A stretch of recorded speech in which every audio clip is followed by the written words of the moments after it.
Okay, so what we're going to be dealing with is the Leo and Sun archetype. Okay, I'm going to be talking to you about the Leo and the Sun archetype and really getting a deep understanding of what this means. Okay, because part of this authenticity, part of this purpose is rooted in the Leo and the Sun archetype within your astrology chart. Okay, so we're going to be going deep into that process. Then we're going to look at the Aquarius and Uranus archetype. Now, why the Aquarius and Uranus archetype? Because in the astrological zodiac, right, the natural zodiac, we have Leo and Aquarius in opposition to each other, and it's the axis in the astrology chart. It's the axis in life where we see individuality and we see expression connected. So expression and individuality is linked with Uranus and the Sun. So we're going to be looking and exploring what is Uranus in the chart here. And it's important because when you're learning this, when you're looking at Uranus in the chart and you're looking at the nature of Aquarius, you will be applying this knowledge to that part of your chart, okay? Just as we're going to do for the Sun and Leo. Now, because this class is specifically, and this workshop and this course is specifically focusing on, well, not specifically, but focusing on the nodes and where they are, and they are in Leo Aquarius at the moment, and it's linked with finding or knowing purpose through authenticity, to understand what the nodes mean in the chart and the transiting nodes mean is really helpful, because from that experience, we can see how this is being funneled in. Okay, so we're going to go through in depth the process of transiting nodes. Okay, how the soul ego develops and interacts, right? How does the soul and ego develop and interact? Now, this is really, really important, because for most of us, when we look at our astrology chart, we're like, what are we looking at? What is the ego in the chart? What is the soul? Like, can you read those things? Can you understand them? Well, yes and no. And so in this part of this teaching, we're going to go really deep into understanding what the soul actually looks like in an astrology chart, and how does it get formed, and how is the development of the ego forming? What certain stressful aspects do you have to certain planets that allows for an aspect of the ego to develop and interact in a certain way? You've got to understand that when you have certain planetary systems and planetary alignments taking place, and you have two people sitting next to each other with a different kind of configuration, their purpose, their sense of authenticity is not going to be the same.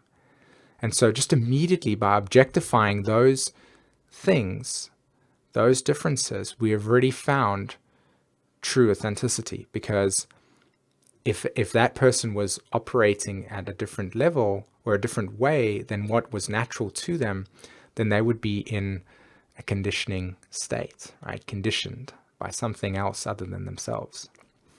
So we're going to get into that deeply over there. Now, this is a big thing, okay?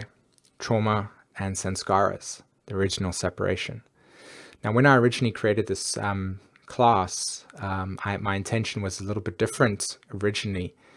And so part of what I mean by traumas and Samskaras and original separation, I'm still going to talk about, but the focus on it is going to be more about what prevents us from accessing this authenticity, what prevents us from feeling the full visceral experience of what we are capable of experiencing and seeing and having available to us. So part of this class, part of this workshop is about showing you that when we find purpose and authenticity within ourselves and we be it, we're not just like in some Hollywood fantasy.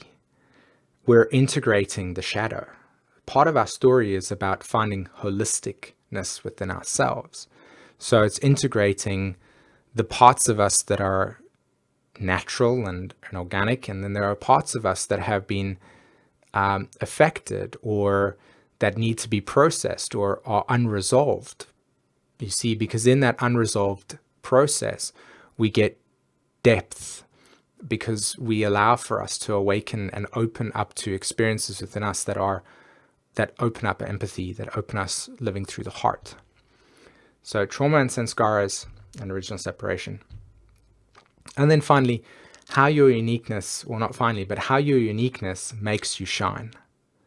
Right? Again, can you see that the Leo Aquarius archetype there, uniqueness being the Aquarius and shine, the Leo part? Where is the sun in this zodiac? Okay. Where is this process of what does the sun do? Is the sun something that when we had this great solar eclipse that was happening right now, did everybody just gaze at the sun? Or did you have certain glasses on? Right? Why? Does the sun represent a form of light that seems to be dull? Right? What is the sun representing? When we connect with the purpose of the sun in terms of its cosmic experience, then what are we? Well, we are that. We are the sun. We are our own suns, and authenticity is that sun. And when we shine that sun and it radiates out, it naturally sheds light on the material objects swirling around us, which would be our karma, which would be our solar system. And we each have a solar system. And if you just had to place yourself in the middle of your astrology chart and radiate energy outwards and ripples outwards, you would notice that the nature and configuration of your natal chart would create what you see and what you experience. So how does your uniqueness make you shine? And then finally, we're going to go through the next phase or phases of this course. Okay. All right. So we've got a good roadmap going on over here.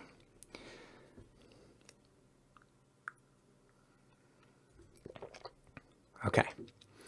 So on the screen at the moment, you're looking at a natal chart. This is called the natural zodiac. You can see Aries starts at the 9 o'clock position with Libra in opposition at the 3 o'clock. And so you can see that I've drawn a couple of lines over here. You see my cursor? There's Aquarius. There's the symbol of Aquarius, okay? So let's look at what Aquarius symbolizes, right, as an archetype, okay? When we move from the energy pattern of Capricorn to Aquarius, what we are transitioning from is the formation or boundary formation or structure or crystallization of reality, or the framework, as it were, okay, to anything that is existing. Some of you are watching this on your phone. Some of you are observing this on a computer, a laptop. I'd like you just for a moment to step back out of watching this and ask yourself, what is the shape of the phone or object or computer screen that I'm looking at? Is square, right? Or rectangle, depending on what phone you have. Notice that there is a framework that holds in the pictures that you're seeing, okay? There's a framework, just as a frame holds the picture, the illustration. Now, when you look at the natural zodiac, you see that Capricorn creates boundaries and it makes a natural connection to Pisces called a sextile. And we learned when we were doing a teaching on Pisces that Pisces represents where there are no boundaries, right? So you can see that Pisces is imagination, and it is this process in which we are able to access color and creativity in something. And yet Capricorn represents the container that allows for us to have a very distinct observation of what inspiration or creativity or color we're seeing. It allows it to be contained. Now, Aquarius comes in and says, okay, it's fair and well that you've got this container, but if you were to keep that container like that for eternity, you would be limited by what was crystallized in that moment. You would be limited by the capacity of the container. And a very simple example that you could use for yourself to understand this in a deeper way would be that if you decided to, you bought a house, for instance, or let's even make it like this. Let's take a swimming pool. And you take the swimming pool, you pour water into it, and then all of a sudden you notice that the swimming pool cannot contain the amount of water that you that you want in it. So you need it to expand. You need to expand, right? You need a bigger house because you've got lots of people living in it, and you need to expand. You can't simply just like imagine that the walls or the boundary that is forming and containing this object, like the swimming pool, for instance, or the house, it can't just expand just like through your imagination. It needs to be broken down, or it needs to have extensions onto it, right? So Aquarius is that energy which we need to fragment or fracture the form in order for us to access wider space. So the Uranus Aquarius archetype within our consciousness and within the phenomena of reality is the capacity to decondition, to break down the form, to allow for what was the boundary to be fractured so that the ability for us to see potential is available to us. And so the purpose of me, or the purpose of Uranus part of me here, is that if we are to see creative potential, if we are to see creative, new creative direction, or if you had to observe what quantum physics talks about as the potential, the quantifiable field, this potential in every moment, if we're observing something from just a limited perspective, which of course through the physical senses we are limited by, then what we are able to access will only be what is available to us through that process, through what we're seeing. And so if we are limited in our perception, then our capacity to see creative potential and for us to see outside the box isn't available. And so that's why the word outside the box exists, or phrase outside the box. You've got to think outside the box, because what is the box representing? Capricorn. What is Uranus Aquarius saying? Decondition, think outside, break, liberate. So liberation. These are the reasons why these words are being associated with this archetype, because it's necessary liberation or fragmentation or breaking down that occurs in order for multiple abilities or expansion to take place, right? So that's one deep understanding about this nature. The other process is that, and I've got some slides over here that I'll bring up for us. The other archetype that is linked with Aquarius is our ability to access this thread of awareness that exists outside time. Okay, so let's take our first slide over here, an example. Now, I'm sorry for anybody that's watching this on the phone, for instance, because the screen might be small, but if you can pause and maybe zoom in. Look here, dimensional evolution in a quantum expansion. Okay, the fourth dimension, and forget about the words over here, but let's say in this particular instance that Capricorn represents this one-dimensional way of experiencing something, right? Whereas the fifth, sixth dimension adds these different perspectives or different time frames that are existing simultaneously. And so Aquarius is our ability to access different timelines that run parallel to our lives, in which we have a sense that what we are experiencing is not in the current time frame that we are able to actually understand mentally, because our mind is still under the Saturn realm of one process at a time. Has anybody tried to successfully, have you been able to successfully say the number 1 and 2 at the exact time? Even go and try it and then giggle at yourself for seeing that's impossible. You can't say 1 and 2 at the same time. There's a sequence. And that's what this whole entire drawing is about here. That when we're accessing the Uranian field, when we're accessing the potential, creative potential for each moment that is materializing for us, Uranus, Aquarius, the 11th house, is where we are able to pick up on multiple realities at once, but we can only access one thread of it through our senses. And so what appears to us as this very linear reality that we're experiencing, it's actually a lot more deeper and more complex. And because of that being the case, and because Uranus and Aquarius and Pisces and Neptune and Pluto and the archetype of Scorpio are transpersonal energies, these are beyond the boundary.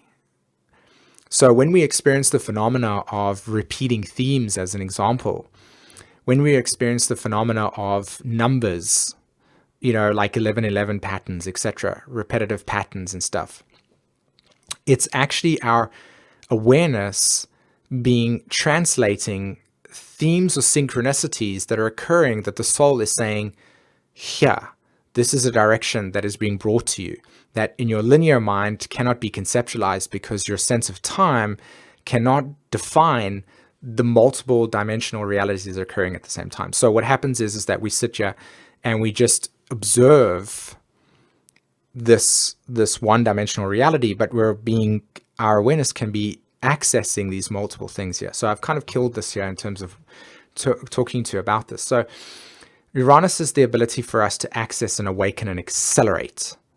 Okay. Jeffrey Wolf Green talked about Uranus being the energy of acceleration, quantum. If you look at the nature of Uranus moving through Aquarius during the 2000 time, like the early 2000s, and you'll notice that we brought into the computer and technological world quad-core PCs, like CPUs as an example, processors that were able to process 4 threads at a time, and we're even going faster.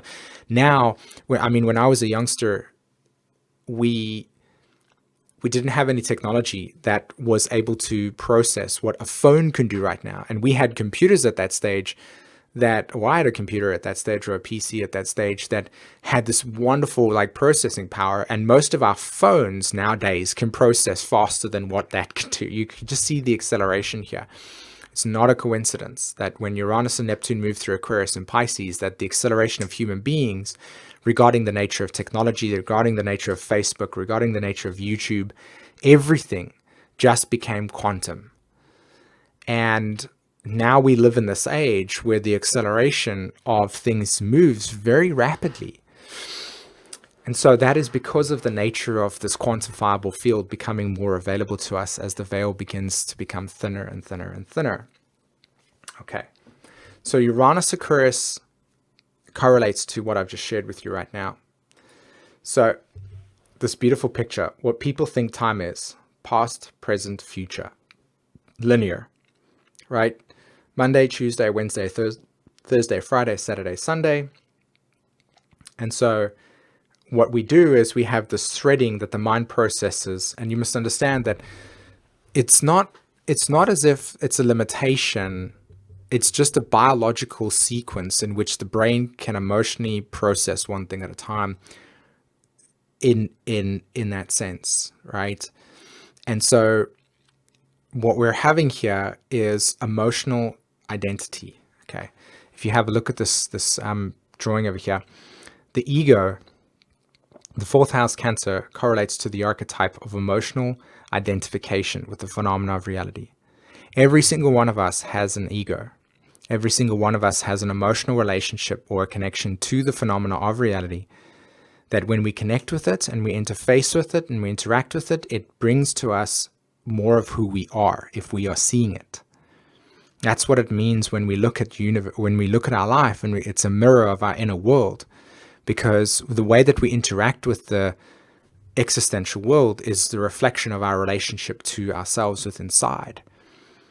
Okay, so, and then when you look at this line that's moving across over there, you can see this angle is the relationship to the Virgo archetype, and the Virgo archetype is the moment-to-moment processing. Now, in this threading, okay, these are called 150-degree angles. They're called inconjuncts. Okay, that's an opposition, 180 degrees. If you move the next line to the next line over there, you're going to see an inconjunct. That's going to be a square. Pardon me, that's going to be a trine. So the energy is harmonic. It's going to be a squaring Scorpio, so the energy is tension. This angle over here is like an adjustment angle. You can't see it coming. It's kind of just a blind spot.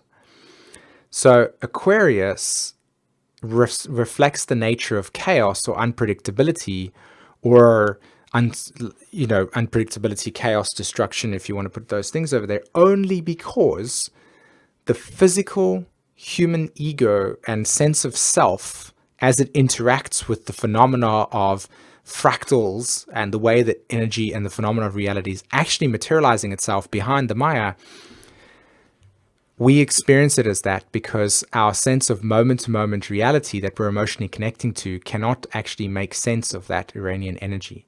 So what appears to us as off-putting or offbeat or unexpected, etc., is really just an energy moving in alignment with what is occurring simultaneously on a different dimension, that when we jump to that dimension, we don't have time to process what was actually occurring, and so therefore leaving us into this process of what is called trauma.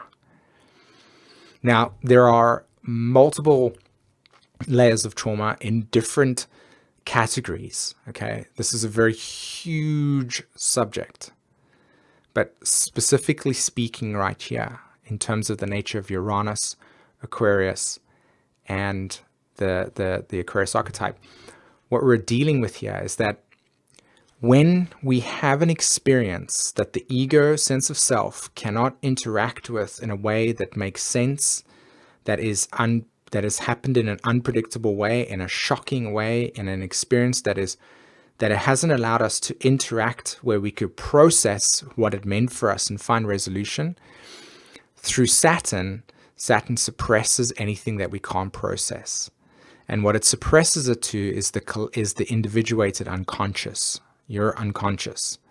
And so what we do is that we carry these unconscious patternings within ourselves that becomes the layers of interaction with our phenomena of reality. In other words, like Carl Jung spoke about, when we're interacting with our world, if we're illuminating our unconscious and bringing our subconscious to conscious, then we're actually awakening ourselves.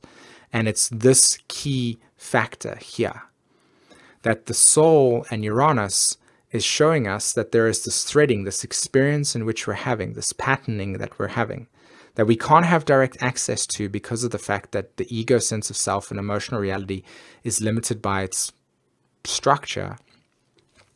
So what happens is the soul's going on a trajectory. It's like, hey, we're going in this direction. I'm showing you all the signs that you need to do. Are you paying attention? And when we're unable to interact with what we're experiencing, Saturn will move it into the subconscious, and eventually over a period of time it becomes overflowed, and that's where we can experience ego fracturing, soul fragmentation, and the levels of how this occurs is very deep and wide. So it can span from something very simple to something that is deeply affects you as an adult. Most of us at the age of 4 years old and 3 years old weren't able to process what was occurring for us at that stage. So that doesn't just disappear, it sits deep layered within your psyche. And so the purpose here is to allow us to bring to light the subconscious. And the deeper we can access the subconscious within ourselves in a very conditioned, very like healthy and supportive and compassionate way, then we're able to actually bring more truth and authenticity to ourselves. So Aquarius, Uranus in the 11th house is the process in which we experience time in a way that doesn't make sense to us from the ego, that seems radical, that seems odd, but is really the soul's way of saying, hey, by the way, this is the blueprints of the future. This is the potential for what you're here to experience. And when you see here, the nervous system holds the key to the body's incredible potential to heal itself. Well, you just have to go and do some research on the internet and spend about 20 minutes there, and you'll start to notice that the body has all of its nerves connected with the spine, and the whole entire messaging board from the brain. Uranus, brain, electricity. Uranus correlates to electricity because it's, again, it's moving through time and space.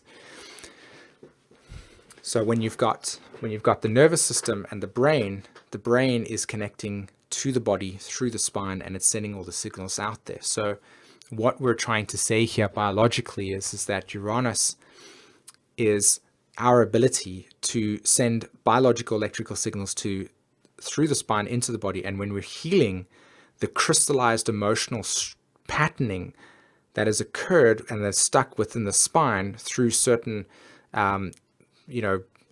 forms of healing. So for instance, like yoga as an example, when we're breaking the dense emotional body, when we're fracturing the emotional body of crystallized emotions that have occurred for us that we haven't been able to process through experiences that of shock, when we awaken those experiences and we allow them to move through us, we're actually then awakening deeper experiences and allowing the spine and all the fluids to have more vibrance move through us, more vitality. And when we're opening up these dimensions within our body, then we're able to experience the vitality of the sun. And it's not like it's not available. It's always available to us. We're just clearing it more and more and more. So the nervous system, through the parasympathetic and sympathetic nervous system, and understanding those dynamics very clearly, will you be able to access the truth of what the body is really trying to do here in its alchemical process. Okay. So just to quickly recap, Uranus correlates to, and specifically in your chart, when we're looking at Uranus in your chart, you're looking at these dynamics that I've shared with you right here. Okay. So we're going from the nature of repressed emotional dynamics that are crystallized to awakening those and fracturing them and breaking them down and liberating them so that we can have more electricity moving through our body that is not dense, allowing for more light to shine through us and with us, and allowing for our true potential to actually exist in that moment. Okay, let's jump over to the Sun Leo archetype. Okay. So as you can see on my little screen over here, I've written the word empowerment, value, needs, and authenticity. Okay. When we're looking at the Leo archetype over here, we're observing that there is a connection to Scorpio. We're observing there's a connection to Taurus, and we can see the opposition to Aquarius. Now we understand that Aquarius correlates to the archetype of individuality. Right? What is individual for us? Remember that Aquarius, Uranus in the 11th house all correlates to where we're deconditioning for ourselves, but where we all are fundamentally rooted in this specificness of who we are. There's something that's rooted within us that cannot be changed, that is the core of who we are. Right? So in evolutionary astrology, it's called the far-term memory of the soul is all stored within the collective individual psyche that we bring from lifetimes, because remember that in the Uranian field, lifetimes are not existing in form in past, present, and future. They're existing in different layers of ourselves. So when we're incarnating different lifetimes, all we're doing is accessing those parallel threads that we're bringing into this physical form, that we experience that, and then as we experience that, we either get to resolve those emotional attachments that we've got to it, and for us to get deeper awareness of ourselves, which is really just pure source. So our individuality and our path to individuality is rooted in the Aquarius process, where we are individual. It cannot be conditioned, where we're deconditioning from. Right, where we reject the society's ideas, where we reject the consensus way of thinking. When we're looking at the sun in our charts, we're observing that it is about purpose, but it's not finding purpose. It is not searching for purpose. It is not what is my destiny. It is about accessing the truth of your being. What is the perception? What are you here to see? What are you seeing in your reality? What does your day-to-day existence look like through your lens? And how are you emotionally interacting and responding to that? What types of people are in your life that show up as karmic stories?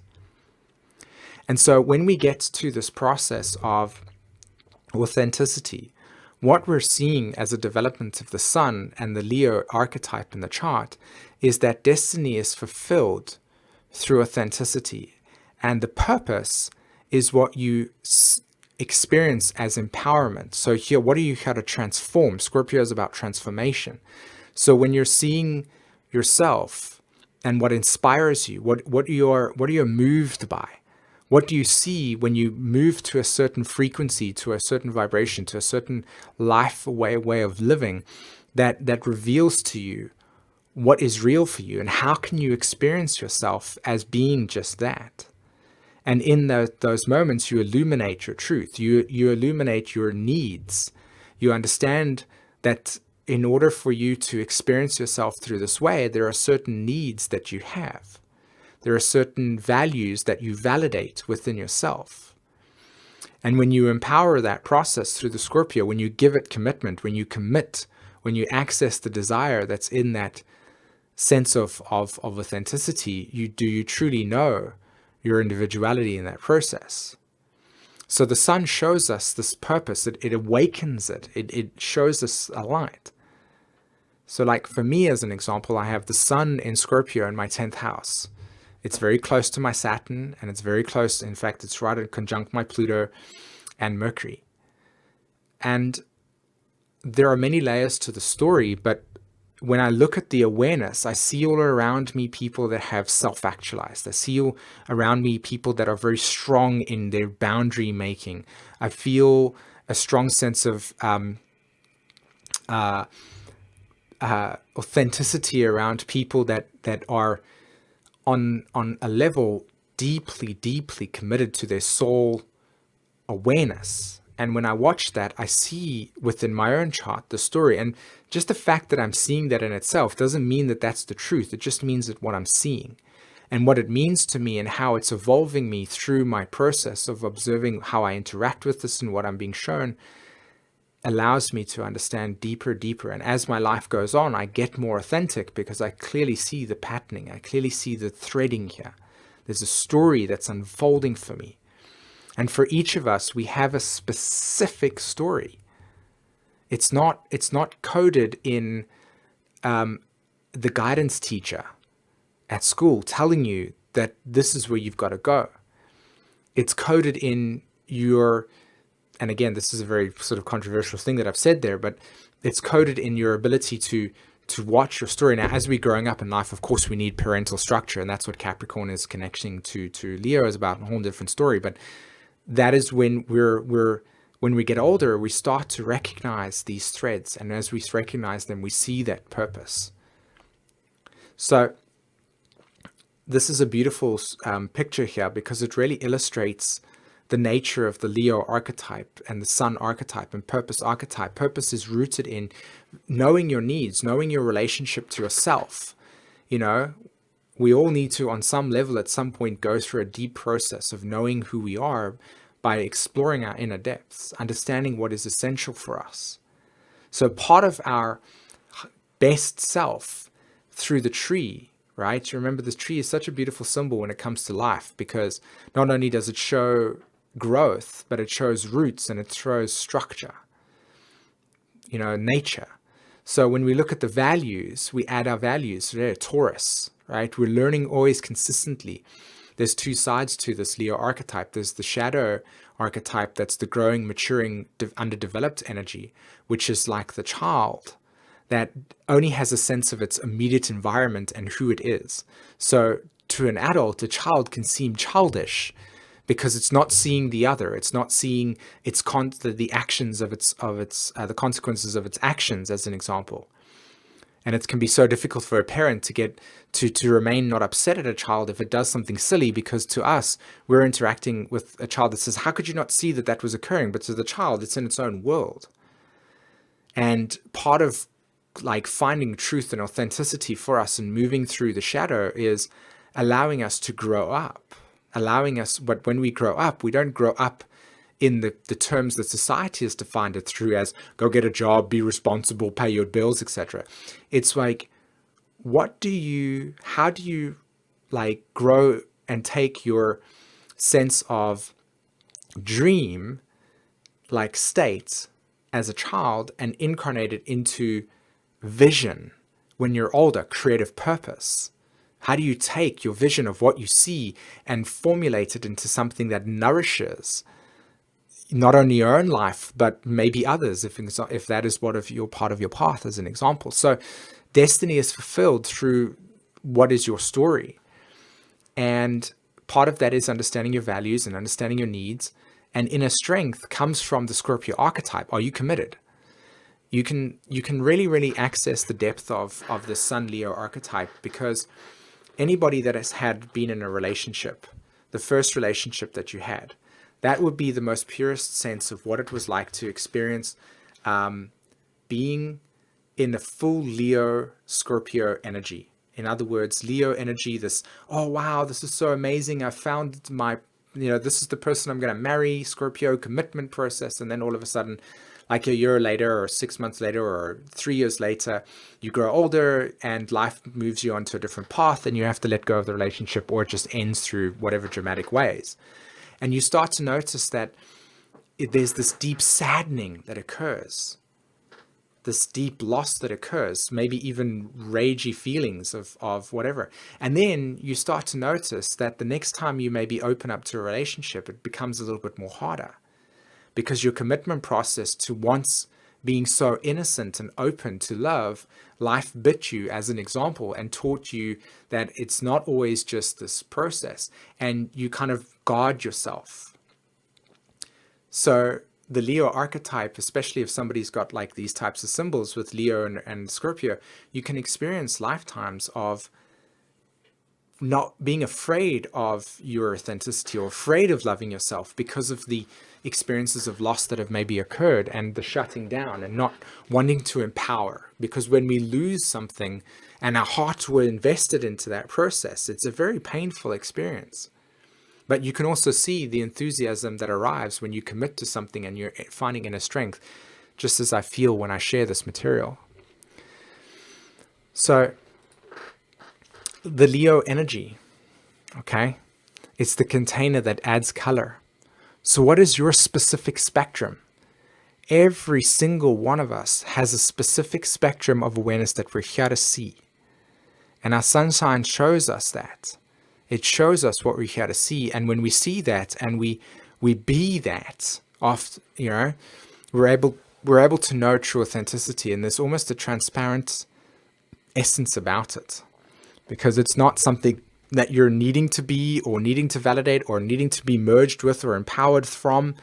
It's not something existential that has been conditioned onto you as a way of, this is the purpose, because it's so easy for us in today's society to not know the difference between what you're here to really know and see for yourself and identify it, because we haven't had the opportunity, most of us, not every single one, but most of us haven't had the opportunity to really know the support structure and guidance of the elders as they went through their own process. And this is something that I feel is so incredibly needed at this point in time. And I know for a lot of you Pluto and Scorpios out there that have had a lot of the lifetimes with, well, a lot of experiences with the father figure or the parental figure not being available at that stage, and so kind of being lost. So this lostness then perpetuates the searching. And so we search, but because our attention is outside of ourselves, because it's constantly being pulled outside of ourselves, we're not seeing the colored diamond within us, that we are all this diamond shape. And that when we go through the process of cleaning our diamond, cleaning out the muck, the Pisces energy in which we have distortion and disassociation and experiences of emotional debris that we carry with us, unresolved material, which we all do, it prevents us from knowing our truth. And because of that being the case, the light that shines through the diamond doesn't become this vibrant spectrum. It becomes a process of fragmentation, and that's the Scorpio, that's the Aquarius archetype. So this teaching is about bringing us deeper into what is that fragmentation about. Okay, now that we understand the Sun and Uranus in the chart, we're looking at the lunar nodes. And what are we looking at when we see transiting nodes? Okay, so the first thing that we want to understand here is that, I don't know if anybody knows, but the Vesica Pisces, okay, in evolutionary astrology, we use the principles of three, or the principle of three, as a factor to understand a chart. And the reason why we do this is because we correlate to the nature of the past, the present, and the future, which is interesting because I spoke about Uranus being something that exists in parallel times and parallel frames. And when we're dealing with this process of past, present, and future, remember the soul and us, we're processing each moment. We're consistently awakening in each moment, right? It's a moment-to-moment basis. So the past is always conditioning the present, and the present is always conditioning the future. And so therefore, to understand the future, we understand the past. Now, the purpose of this exercise to understand here with regards to the nodes and the Vesica Pisces is that you can see through natural geometry of this dimensional plane, we have the past represented in this circle, interfacing with the future represented by that circle. And in the middle, we have not a as above, so below, but we also have the experience of three, Trinity, past, present, future, past, present, future, okay? And we're also dealing with the nature of the transition of the past evolutionary dynamics and crystallized patterns of existence that we've experienced in relationship to what choices we are making in the moments that is leading to a new direction. So when you read your nodes in your charts, you've got to always recognize that they're operating simultaneously within yourself. But in order to understand the purpose of measurement of the soul, we're looking at the lunar nodes, right? So every single one of us will have a south node in a specific place and a north node in a specific place. They'll be 180 degrees opposing each other, right? What we're dealing with here is how that transition is taking place for us on a moment-to-moment basis, considering all the other dynamics. But specifically, the nodes themselves are these abstract points in space. As you can see on this picture over here, you can see the ecliptic, which is represented by this circle of the movement of the sun, okay, and then the moon's orbit in relationship to that ecliptic. So when the moon moves, as you can see, let's just take the screen over here, and the moon is moving like this, okay, and all of a sudden, as soon as it hits the ecliptic, so where the sun's path and the moon's path hit at a synchronized point, and the moon is moving downwards, we're talking about the process of the south node, okay?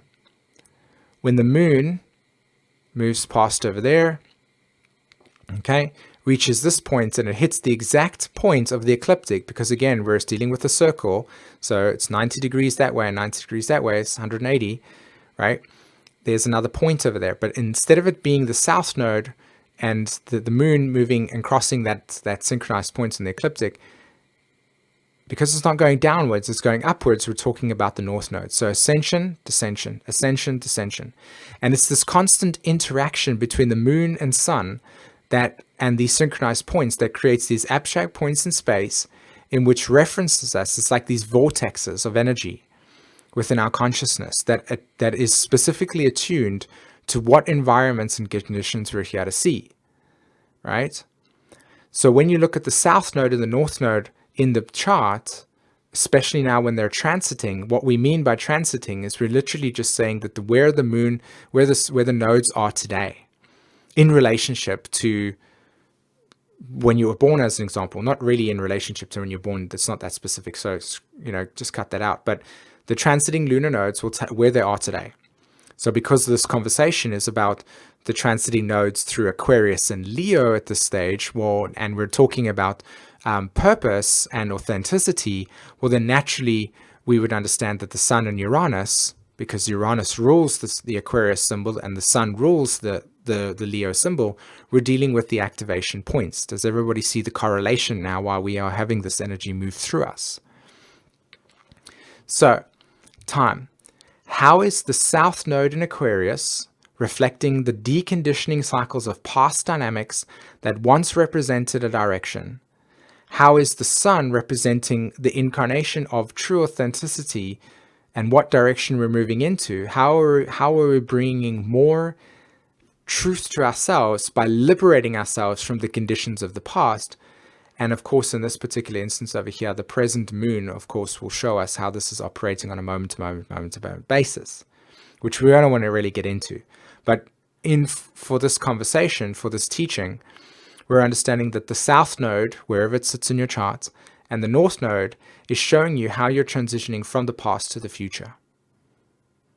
And so part of this teaching, and what we're going to do in the next classes with your charts, is I'm going to teach you literally what the south node in the first house means, what the south node in the north node in the first house means, and the other way around, so that when we look at your charts and you look at your charts, you can actually go, aha, mine's in the third house. My Uranus is there. My Uranus is in the 12th. I can see that I'm deconditioning myself from lifetimes of feeling disempowered through having to surrender my ego to experiences that I couldn't control. Now, all of a sudden, I see my north nodes over here. It's in this sign, and I'm like, wow, I feel like I can actually, I've had positive experiences where I could make a choice. I could see it happen. And now I can I can feel healed, because the next time I'm standing in a queue, and the past, I would have been like, you know what, life is just doing this. This person's pushing in, I can't really care, to, you know, it's like, this is how it is, to, hold on, I was standing in here, you pushed in, please stand behind me. It's like you're getting involved. Whenever you've got like a Virgo axis in your chart, you're looking to evolve into getting involved into something. As an example, very briefly, very general. You know, there's a transition that's taken place. Your psychology is being rewired through this process. Okay, so does everybody understand the nodes, right? South node representing past dynamics interfacing with the future dynamics, and the present moment and how you're changing that in each moment. Okay. The development of ego.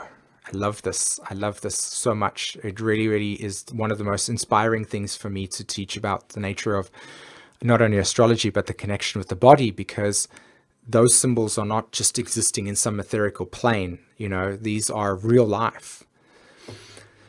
Okay. So the first thing that I want everybody to take a look at is actually the nature of this picture over here. Okay. There we talked about the spinal cord. Okay. In the middle of the brain, there is, if you have a look actually over here, you see the mammalian brain, and it's called the limbic system. And in the limbic system, with very complex formations of brain nerves, etc., we have very, very, like, simply, the nature of emotions, memories, and habits. Right? This is through the process of the amygdala, the hippocampus, through the process of hypothalamus, etc., the pituitary gland, and of course the pineal gland. Now, within the physiology of the brain itself and the limbic system and the mammalian brain, okay, we have emotions, memories, and habits. Now, let's think about this, guys.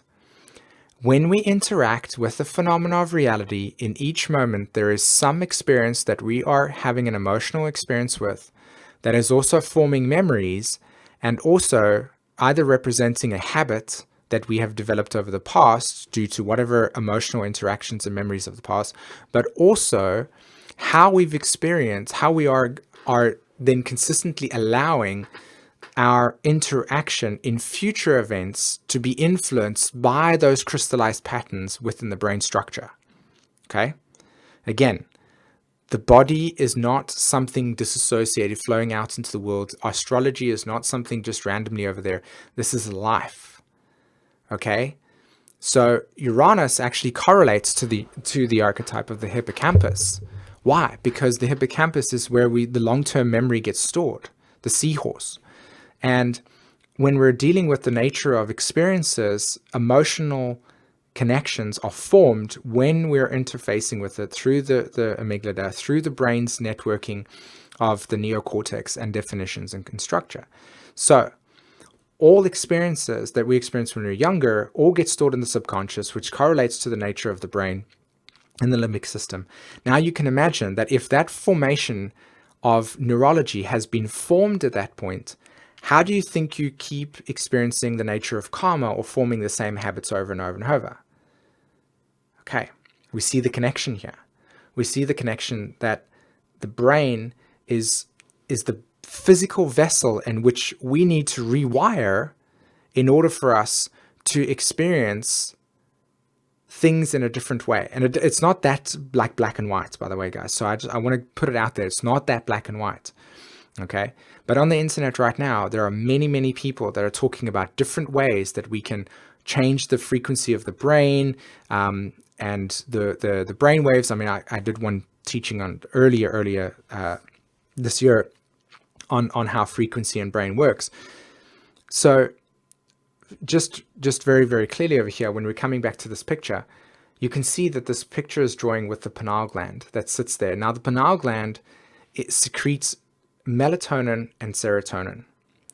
They are directly responsible for the way in which we access not higher states, but states of consciousness that almost appear dreamy, or in a sense, disassociating from the physical senses.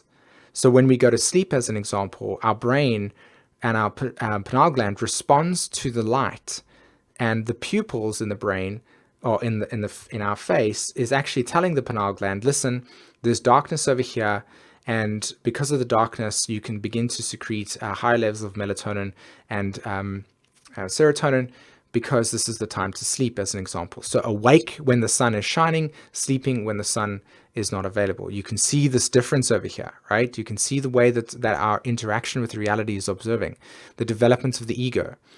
We wake up in the morning when the sun shines, we condition ourselves to behave and go out into the world and do whatever we need to do, go experience awareness when the sun is shining, and then we come back and rest, right? We respond to life through these things. We develop our truth relative to this. So when we look at the nature of the pineal gland itself, and in the context of this teaching, when we're young, okay, when we're at the age of like 0, 3 months, 6 months, even a year, as an example, think about the structure that exists for a child and how it interfaces with reality. Do you think that there are concepts of time? Do you think a child has the concept of boundaries, of right and wrong, as an example? Most of the time, 99% of the time, no. And the reason why is because when the brain is forming at this young age, when we are at that point in our life, the pineal gland and the pituitary gland and all of the endocrine system parts of us within our body are all fresh and new. There aren't experiences in which we've had to understand the nature of boundaries and time. This is why parents teach and nurture their children to be able to understand these dynamics, so that the older that we get, the more we're able to understand the nature of what this plan is about. But all children pre the age of 7 are not going to have this natural ability. That's why they seem ungrounded, right? That's why their sense of balance is not developed yet, because the brain's function and the body's function and their connection to this physical form is not grounded. So when we understand this dynamic over here, you can understand that the innocence and openness that we've all had through growing up have developed deep psychological and emotional imprinting. Okay. Now you must understand that the pituitary gland is directly responsible for secreting certain hormones that allows the body to operate. It's a really, really, really powerful gland that is very, very important. Now, imagine you take somebody that grows up in an environment that is highly traumatic. Okay. Think about the function of the brain at the age of 23, 24, when the limbic system has had so much stress on it because the pituitary gland has had to release certain hormones within the body, i.e. Endorphins, to pain suppressors, to release into the body in order for the body to stop feeling pain when there were certain experiences. So the development of the brain itself relative to this biological structuring is that when we grow up in life and we experience or witness something that experiences shocking or traumatic or something we can't process or whatever of the sort, the brain responds to it accordingly, and it says, hey, this was painful. Therefore, I'm going to secrete certain endorphins within the body that's going to allow us to numb out the pain. I'd like everybody for a moment to just think about the nature of how much trauma you see in the world and through the news, and ask yourself on a deep subliminal level how you respond and how your body responds to that, not how your mind responds to that, because your mind is not going like, oh, wow, that was painful. It can't do that. It's about understanding the relationship to that there is a connection here with the pituitary gland and the endocrine system and the way that the brain functions, the development of the ego, the hippocampus and the amygdala, and so on and so forth. All of these developmental structures are interfacing with the phenomena of reality. And when we're interfacing with something that appears so intensely traumatic, our brain disconnects us. That's why there's so much apathy in the world. That's why there's so much like numbness in the world. Because if you wanted to be Superman and try and take on the world, for instance, you'd begin to realize very, very quickly that one man cannot take on the world's problems, which is why it's just like, okay, well, I'll surrender. I'll just go ahead and do whatever I need to do. Make the correlation to what then is needed. Look at the foods that we eat. Look at the types of foods that we eat. Most of it has got sugar, salt, or all forms of addictive substances that allows for the brain to keep the feedback loop within it with the melatonin and the pineal gland, as well as the release of dopamine. Right? So whenever we're experiencing something traumatic, we're experiencing something sad, etc., we go, okay, natural hit, I need to get that dopamine release because I don't like to feel the sadness.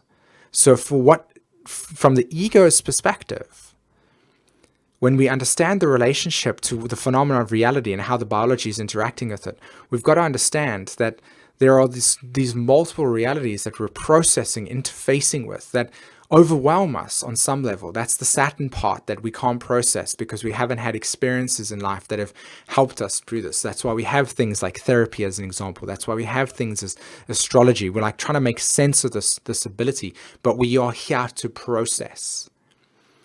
Somebody once asked me, I was talking to them about this transition from Saturn to Uranus. And what it means by this when we're talking about the transition from Saturn to Uranus life. And we're moving from this body function of just waking up in the morning, picking up an axe and going outside and digging holes in the ground and accessing coal and creating firewood and all this type of stuff, to the ability to develop technology that allows for those fundamental mundane things to be operating without our need, so that we can exist more on a level where we can process the phenomena of reality.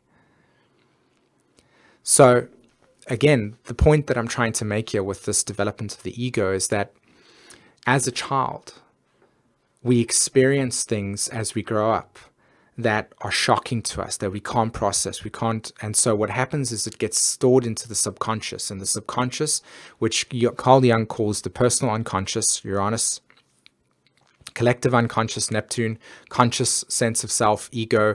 This is the moon in the chart. This is your personality. This is the right. You grow up and your parents call you Jimmy, right? That frequency stays with you because it's been consistently intuned within your brain structure, and your amygdala and your hippocampus and all of that remembers it.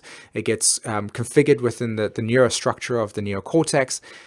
Language and imagination develops over there, or not imagination, but abstract thought. And so what happens is that when somebody says Jimmy, you just turn your head to that. It's like your body or your brain is just like, yeah, I'm attaching to that frequency. It resonates. What do you think this is about when we listen to something and it's like, oh, wow, that resonates? If you break it down deeper, you'll notice that your body and brain is responding to a certain frequency that has, on some level, developed an emotional connection that says, oh, I like this. Therefore, that's why I'm here. So when we're dealing with the development of the ego and we're understanding it and correlating it to the astrology charts, if you've got, say, for instance, Pluto squaring your moon in your chart, 9 times out of 10, you're going to be growing up in an environment in which there was one or both parents that were learning to either develop their own emotions or were unavailable emotionally for you.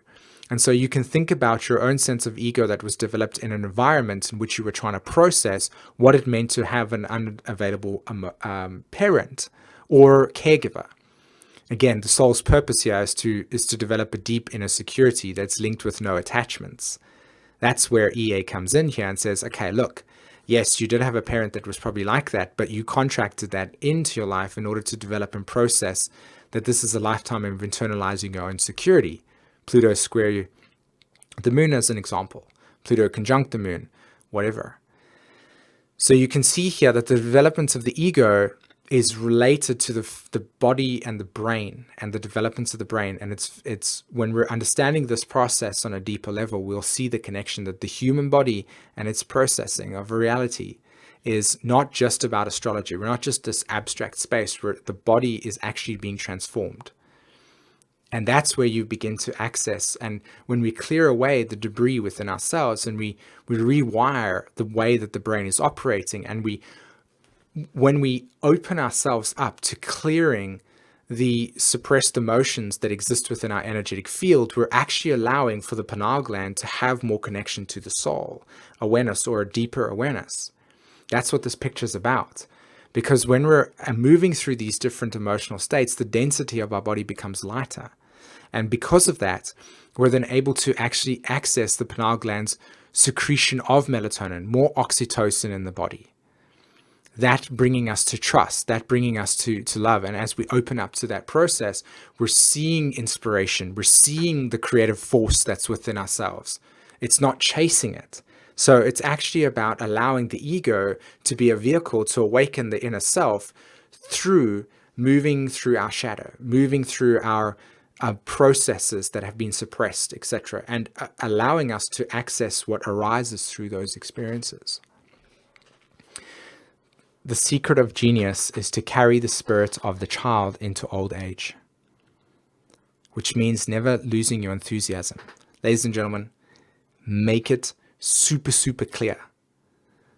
The relationship to spirit and God is the pineal gland.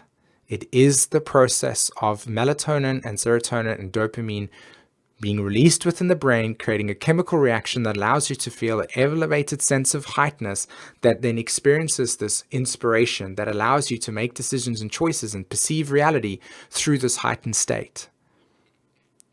I encourage you to go and eat 6 McDonald's burgers and ask yourself if you can concentrate or access the level of awareness that you would have if you spent, say, for instance, 2 days on a pure, raw, juicing, cleansing experience. You'd probably freak out after doing so much raw juicing, but at some point there will be a point in which you will notice how unbalanced you'll become and really, really like high technically, because the amount of energy that the amount of like awareness or light that you're putting into your body is absorbing pure nutrients, your light. It's operating on that fundamental level. I encourage you to go understand that deeply. Okay, so it's all about the body. The body is the transition. Okay. Samskaras, soul, and complexes. I know that everybody's, you're watching this video right now and you're studying this right now. So pause it and go for a walk or do something, come back to it, because there's a lot of material to cover. And I hope that you're enjoying this so far. Okay. So let's go a little bit deeper into this process of understanding. Okay. Firstly, we're looking at this natural zodiac. Now, Samskaras and soul complexes are something that are very deeply part of the astral body. Okay. Samskaras, to me, if I understand it correctly, are these traumas that we carry within ourselves, these experiences that we carry within ourselves that are very deeply, deeply layered within our story. They're not just like a once-off experience. They're like consistent threads of experiences that have dug deep, like threads of trauma or pain within to our etherical body. And so because of that being the case, we are now led with this experience of like deep woundedness. Okay.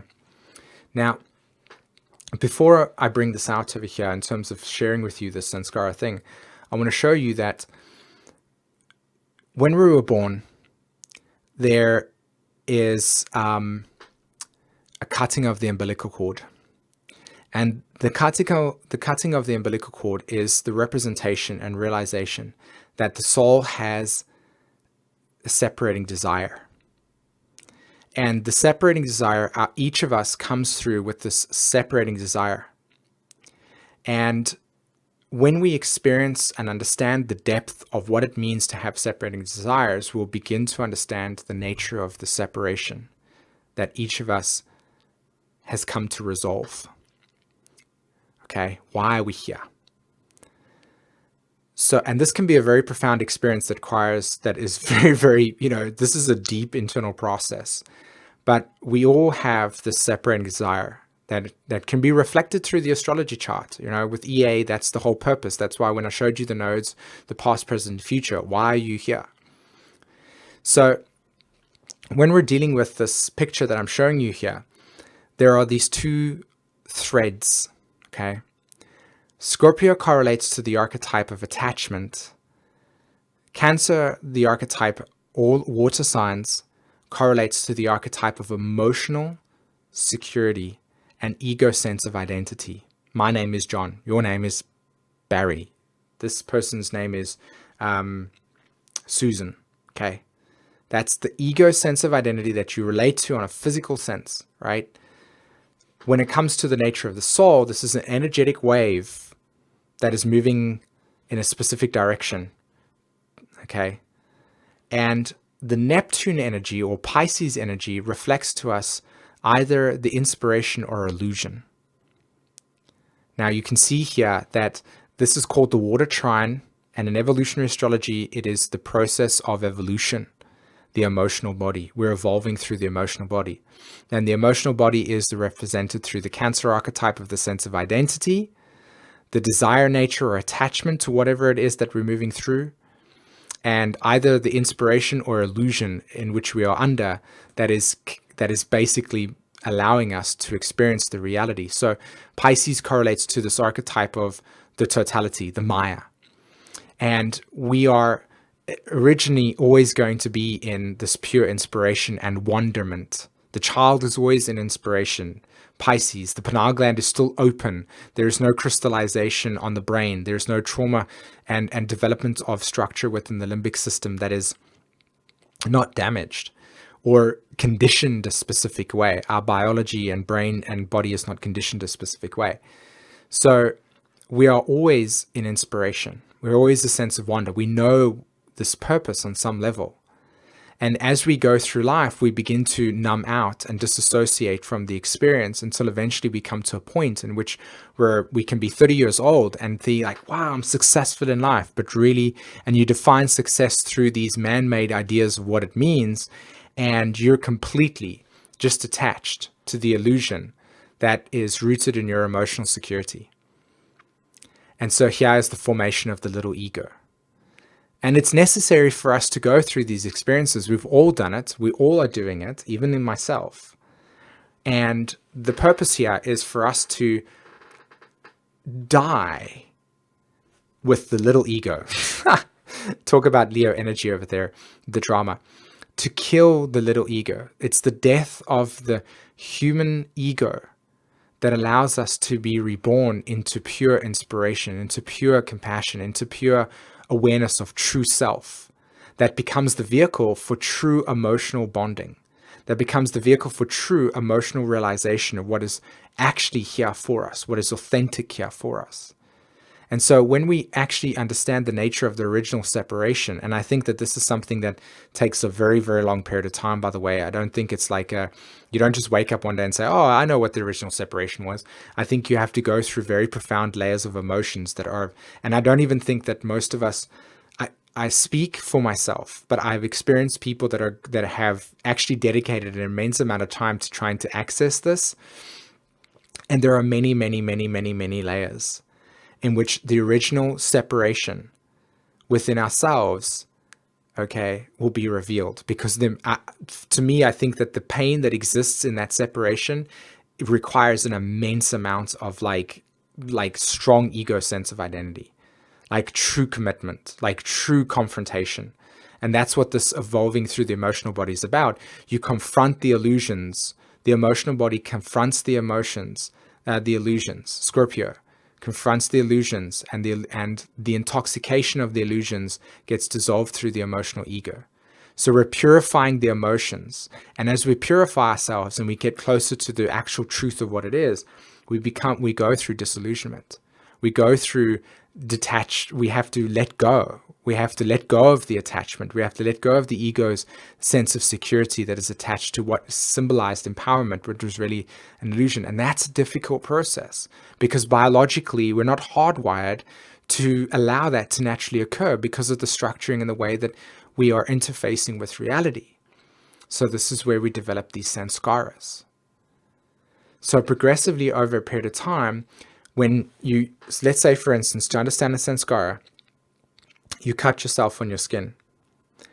Now you must remember that when you interact with the cut on your skin, on your arm as an example, let's say you cut yourself like really, really badly, right? Across your, the top of your arm. Your psyche interacts with that experience and says, through the biology and the nervous system, remember I talked about what's the word I was looking for? The spine correlating to the nerves, and the nerves move throughout the whole body. And of course, the body connects, the brain connects to the spine connects to the body, and that whole interface of technology and connection is working. So the body, we have this cut. That represents something painful. The pituitary gland responds to it by saying, okay, send some endorphins out over here to suppress the pain, as an example, because of course this is painful. We don't like this. The pituitary gland saying this is not nice. So there's the emotion that sits there. The psyche also remembers that pain. Now, over a period of time, that heals through a scar.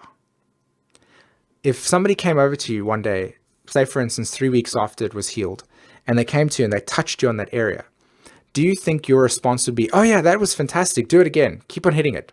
Or do you think that your immediate response, even without even thinking, your body would go, no, that's the samskara?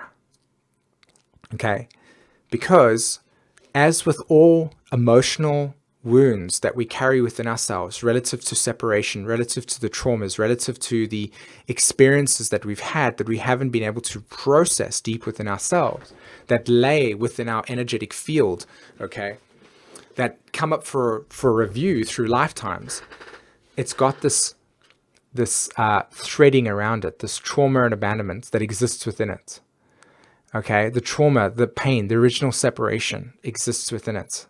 Whatever hurt us, right? Say, for instance, whatever hurts us, our natural instinctual reaction towards that is to hit whatever was hurting us, the threat. So it's already ingrained within us that the response to whatever was injuring with us is a threat. So what we do is we experience the separation from the experience. In other words, we become victims to the process. And again, this is a very light thing, but we are initially victimized by the process, all of us. And as we find unity in the process, we begin to get closer and closer to the samskara. And that's when lots of tears come out and all the other painful experiences. Your body needs an immense amount of support to actually allow for the awareness to move through us and the electrical system to move through this. I know I talk from direct experience. My body just freaks out and I can't handle it. So around the original wound is this scar, samskara. And that samskara is represented through the sensitivity to it. So we have the original trauma of abandonment, the original trauma of loss, the original trauma of the separation. And then through that, we come layers and layers of protection. And eventually, when people interact with us, we get triggered. Now, certain people have certain triggers and other people don't, even though it's the same thing. Why? Because whatever we're being triggered by, there is a threading of stuff that needs to be resolved. And so here we have the process that when we experience a threat, we become triggered, the energy that is surrounding this pain becomes in defensive mode and pushes it out. Anger, right? Step away. But really what we're actually saying beneath that is, oh my God, I'm in so much pain. And so the divine feminine and masculine process here is that, and I've got a beautiful little thing on my desktop that I'll use in class 2 for us, that will teach us about the process of how to cleanse these wounds. Okay? And it is about awareness. It is about the process of acknowledging this. See, it's so easy for us, and again, this is completely and utterly subjective, and each of us has our own right to know what we are capable of knowing and helping within this process.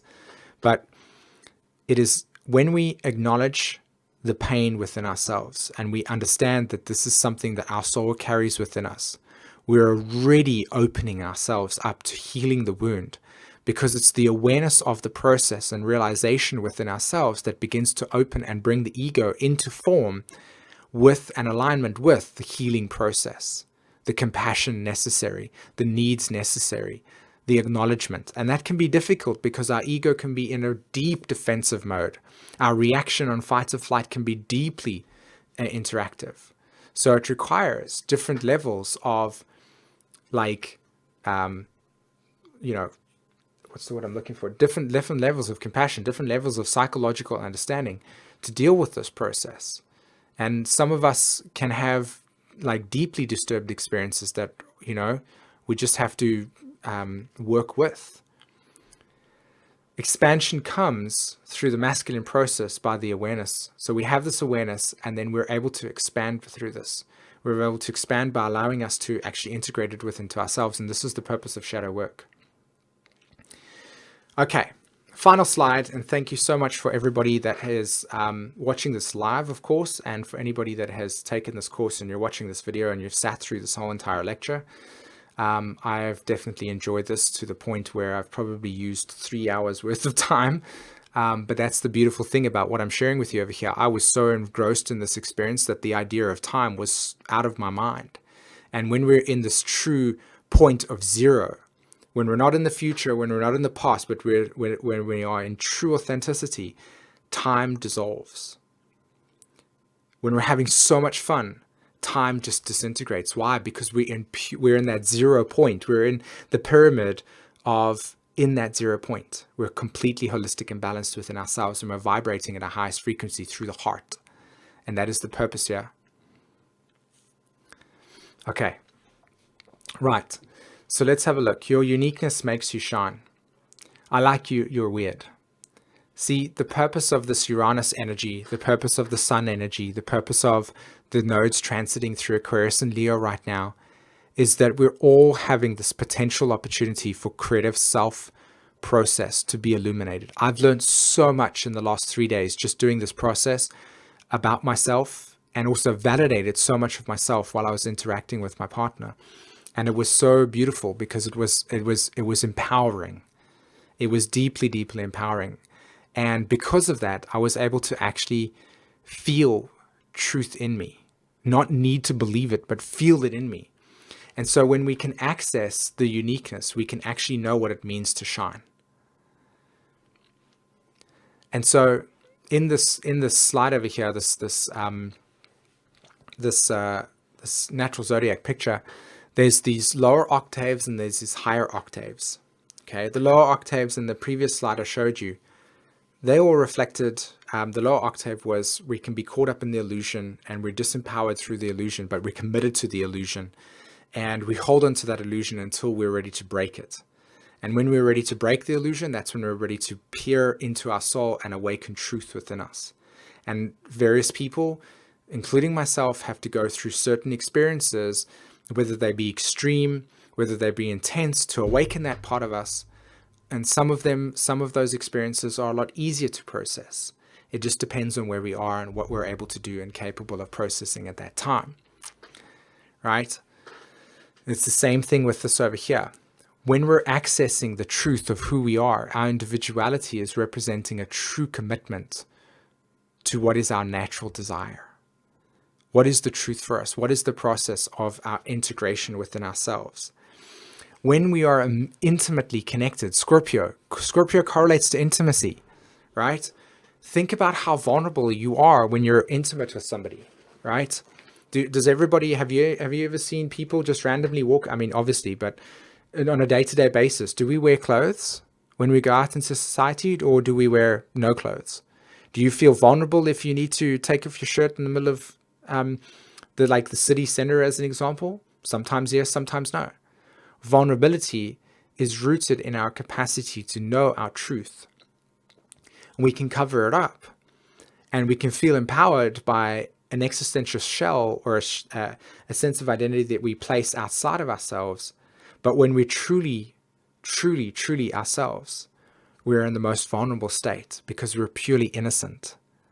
And so your uniqueness that makes you shine is when you're able to access your truth, when you are vulnerable, when you're transparent, when you are quote unquote empowered through not revealing your vulnerability, but allowing yourself to be vulnerable, allowing yourself to be able to be that innocent child, but still at the same time committed to the process of what it means to love, not only yourself, but to experience enthusiasm, to experience joy.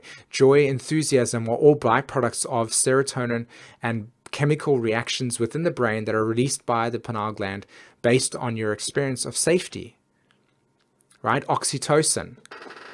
So the purpose here is that when we're understanding and recognizing our truth, we're liberating ourselves from past dynamics and experiences that exist within our subconscious.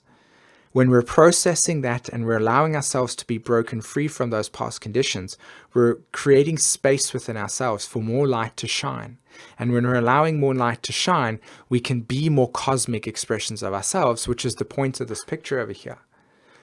When you're going to look weird to somebody, it's because what you're interfacing with seems to be different. And that's the Aquarius energy.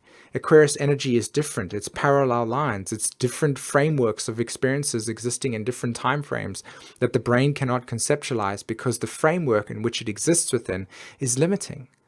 So the black people over there, or the colored people, the people that are colored in the black, the void, is that it's defined. And so when we're dealing with the experience of the energy that is open and just expansive, then we're opening ourselves up to innocence and joy and truth and vulnerability. And that means being transparent, Scorpio to Aquarius. That means allowing ourselves to honor our individual needs and to not allow ourselves to be shut down by that process, not allowing ourselves to put ourselves in a box. And this is part of this process. The deconditioning is finding individuality within yourself clearer. And so there's two cycles to the story. You can make your uniqueness shine by allowing yourself to be fully present with your ever-evolving state of beingness, or you can remain in the childlike state of needing other people to facilitate your needs and validation for yourself that keeps you disempowered and allows you to stay in that traumatized state or unprocessed state, not traumatized because not all of us are in that state, but unprocessed state that keeps us limited in those paradigms. Because remember, at the end of the day, a lot of our belief systems and structures are crystallized based on the experience we had when we had it. And so if we can process those things and move them through our body, we can hold more light for ourselves. Okay. So finally, just a quick thing over here. Here's a chart. And I just wanted to show you what we're talking about here. In the chart work, what we're looking at is Uranus. We're looking at the south node that's in Aquarius. We're looking at the north node that is in Leo. We're looking at Uranus and we're looking at the sun. Look at this chart. This is the full moon chart. Look at what energies are busy representing themselves at this stage. Uranus is in Aries, exploration and individuation around a new direction, new purpose. Every single one of us feels this new eccentric direction that's arriving for us in each moment, and it seems unpredictable and we don't know where it's going. And Uranus is going, just trust this process and follow the synchronicities. Uranus in the first house. So let's look at it.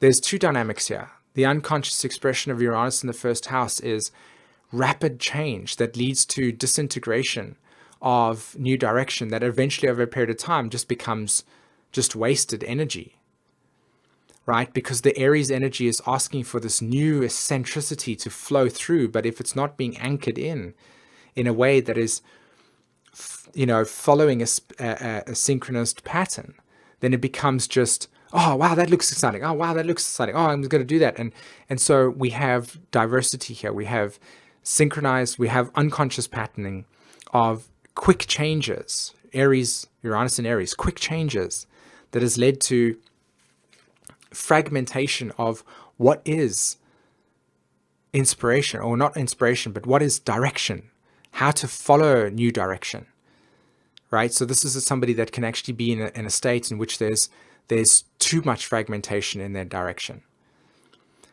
If you look at it from the perspective of the sun in its situation, we can see that the sun in like the 6th house in Virgo over here, in an unconscious expression, is needing other people to validate itself, and there can be crisis. There can actually be people consistently criticizing this person and them developing a deep sense of insecurity, a feeling of failure, that they're not able to do something correctly because they're consistently internalizing the persecution. So you can have here with this combination, right, of a soul that is deeply, deeply disempowered through lifetimes of feeling persecuted and carrying trauma around not knowing how to initiate anything, Uranus and Aries, that allows for a deep paralysis, a soul paralysis.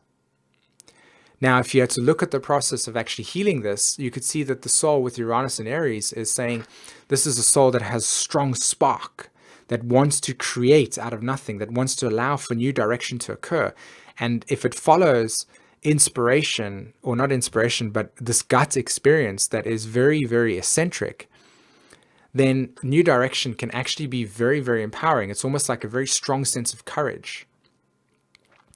Part of this process with the sun of the 6th house is saying, with an active expression, with a healed expression, is they're here to see how to make things work by being clear about what is wasted energy and what is not. What is specific? What is practical about the story? And so when you see this process existing in a more holistic, balanced and awakened state, you can see that this person can be immensely powerful in being directive for people. Like, okay, that seems practical. That doesn't seem like a good idea because of this. And the talents that arise out of that 6th house Virgo is the capacity to see the framework and to see what is going to be beneficial or not, so that people's energy doesn't get wasted, as an example. Okay, I'm truly, truly excited to be sharing this material with you in the next couple of weeks. So in the next class, I'm going to be talking about how to structure the chart. Okay, we're going to be talking about how to structure the chart, and maybe if I press this button over here,